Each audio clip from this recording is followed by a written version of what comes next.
I'm happy to be joined by Nadya Mason, APS Chair of the Committee for Scientific Meetings. Thank you so much for being here. Yes, my pleasure. I know it was a happy task, but it was a huge task putting this together.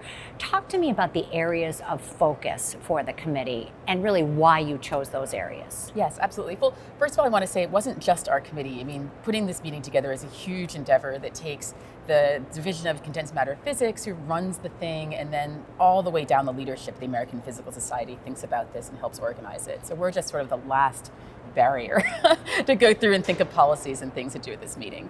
But this year it was safety first. The process was, how could we maintain the standards of the meeting, of interactions, of people meeting with each other, while being safe. Everyone wanted it to be in person. We did surveys and had people write in, and everyone wanted in-person meetings for sure, because you just can't replace in-person interactions at the March meeting.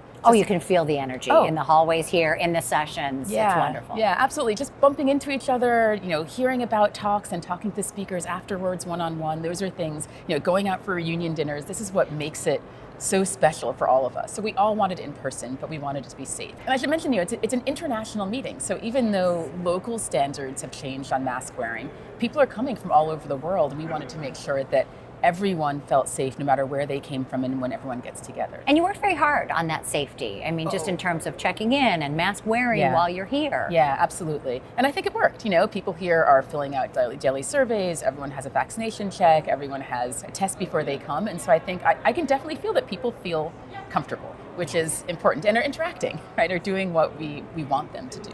In addition to safety, I know there were other considerations that were equally important for this meeting. Yeah, one of the things we discuss a lot is how to make a more inclusive meeting.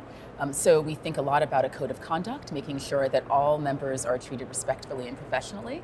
And we also thought hard about even where to hold the meetings. In the wake of the George Floyd killings, do we consider police interactions within the city where we're holding it? These are things that people may not realize, but we really care about having a welcoming, inclusive meeting where everyone can just think about science. Then that requires us to think about other things happening in the world. So it's really important, I think. And it enhances their experience once they get here. Absolutely, right? Because everyone has to be respected in order to be able to just focus on their work. And I think that's one of the things that underlies a lot of science, is professional interactions, communications, collaborations in the most professional and respectful way possible. And we want to make sure that we can enforce that to the extent that we can. And you are involved in a very special session for Dr. Willie Hobbs Moore. I want you to talk to me about that. The first African-American woman PhD in physics. That is pretty phenomenal. It's amazing, right? 50 years ago, I can say personally that people like Willie Hobbs Moore, people like Edward Boucher, but really just paved the way for me. For me personally, I would say people like me, but me. I think that if she hadn't been able to go through at a time where there were very few African Americans in physics and no women, and get her PhD, have a research career, and actually continue to mentor people at Michigan, even when she was working in industry, I think it's incredibly important. And so I really appreciate that we're able to honor her today. When you look around at the faces who are here, you must feel that inspiration from her, from you even now, that things have changed a lot. Yes and no.